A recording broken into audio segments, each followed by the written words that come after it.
bassebo ne bannyabo abalungi mbaaniriza. Mugamba mutya bassebo ne bannyabo? Lunaku lwa Mande, ennaku z'omwezi lumu Desemba 2025. Mugamba mutya abawummuze mukuliko eyo abakyasoma katubaagalize. Omwana ali eyo katayagala kukola bubaka ki bw'omulekera, oba omuvubuka ali eyo oba mukyala oba mukazi. Abantu mwenna abali eyo, abantu abakulu oba abavubuka, mwenna buli omu mu kiti kye. Gwe n'omuntu ali eyo andaba nga toyagala kukola. Uganda yafuuka ya mbirigo kati. Era omwaka oguyiseewo tegukola ki? Olunaku oluyiseewo terukola ki? Ate buli lunaku oluzibu oba weeyongeddeko.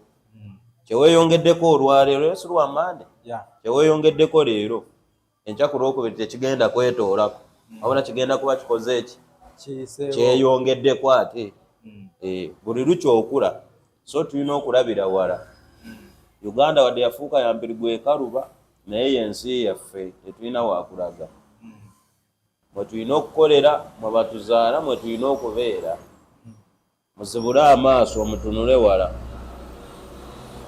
Oba olina kyansi ng'olina engeri gy'osobola okuyiyamu ssente, oba ng'osobola okugenda n'opoota, oba ng'osobola okugenda n'okola ki, kyonna ky'omanyi nti kirimu ssente, genda okola ate temunyooma mirimu.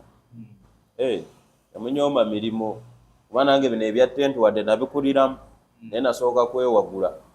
Ate olwewagulira ludda ninsooka nziramu mubira nga ndaba muzeeyi ntawaanya buli kadde mubeere nga mukola biki. Kumbe nze nga simanyi nti ate bijja kuyamba nze gye bujja. Nsooka neewagula nenzira mu bakyali bange ne tudda mu kupoota. Paka we natuukira nendaba ekituufu nengola ki? Nenvaayo. Ekitegeeza wapootako mwe baabalumanga. Bannange lumu tukola ne tunnyuka. Wamaano waffe ng'atubuuza kuba twali baana bato. Nga buli lwe munnyuka jjukira okoze okuva ku makya paka kawungeezi. Naye ng'ekawungeezi wabannyuka abakulu abawa ssente abakulukulu naye mwe abataakubuuza ekikomando omalawo kya ssente meka. Omugamba nti kyabbiri ebiseera ebyo capati zaalinga nnene 1,000 ng'akuwa 2,000 omuganda omalawo ekikomando kya 2 akuwa 2,000 n'akuwa n'ennusu 1,000. Ekyezaza ze 2,100. Ebbiri za kikomando 1,000 ky'amazzi gano agaakaveera ge twayonkanga bwe tuti. Olunaku ne lutambula bwe lutyo.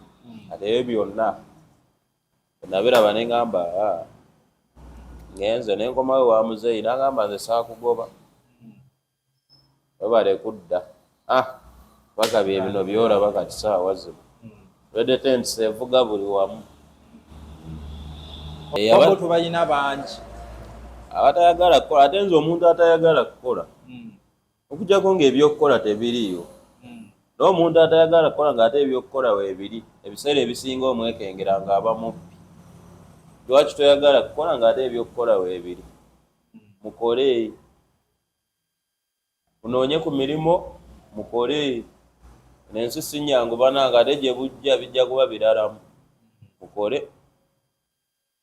Abavubuka munoonye emirimu mukole. N'abantu abakulu nammwe ffenna tunoonye emirimu tukole ki? Tukole kuba abaana boolabyawo ebweru obalabye. Bajja bato. Oluusi n'agamba maama yafa taata yafa. Bayizawo nze nsasuza ne school fees wano ku Red Tent. Era gwe wena ali eyo tolowooza nti ojja kujja oyigire bwereere. Nsasuza ssente naye lwakuba kati nga bwe boolabye ebweru abamu nga boolaba oyo abamu ogera n'omutunula najja n'akubuulira ebizibu bye sirina taata sirina musembeza. Osobola okukola ki? Mubaamu be tusasuza naye mubaamu ne be tukola ki? Nga kampuni esiimye oyo n'omuwa basale noga gwejangu. Naye nga tukole bannange tukole era obulambo bwaffe. Wano ku nsi muganda wo ssente tewali kirala. Ssente kyekintu ekitasobola kukulyamu lukwe. Ssente yo tesobola kukulyamu lukwe. Naye omukwano gusobola okukola ki? Kukulyamu olukwe. Ssente ye munno. Ssente tesobola kukulyamu lukwe. Ssente esobola okukolera buli kimu. Ssente ereeta essanyu, ssente ekuwa omukazi omulungi, sente esobola okukuwa buli kimu. So tuzinoonye tukole kamukamu gwe muganda goyinza okulanga leero oli bubi olwakuba nti abantu abamu ate ayagala afune. Kati nganze zenkoleredde emyaka 10 yewe omuleetawo n'omugala jangu tukola ayagala azifune lunaku lumu. Oyinza okundaba nga bwe nti n'oneegomba nga bwe nti naye tomanyi biki byempiseemu, nkoleredde ebbanga ki okufuuka bwe nti nga bwe ndi biki byempiseemu. So tubeere bagumiikiriza ng'ate bwe tukola ekyo kye mbagamba.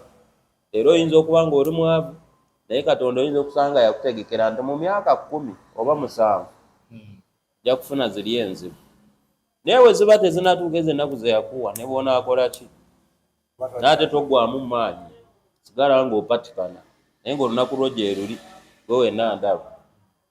Leero oyinza okuba nga olina ebizibu olina ebikusumbuwa n'olunaku lwo gye luli naawe olw'okusanyuka. Ekyo kye mbagamba.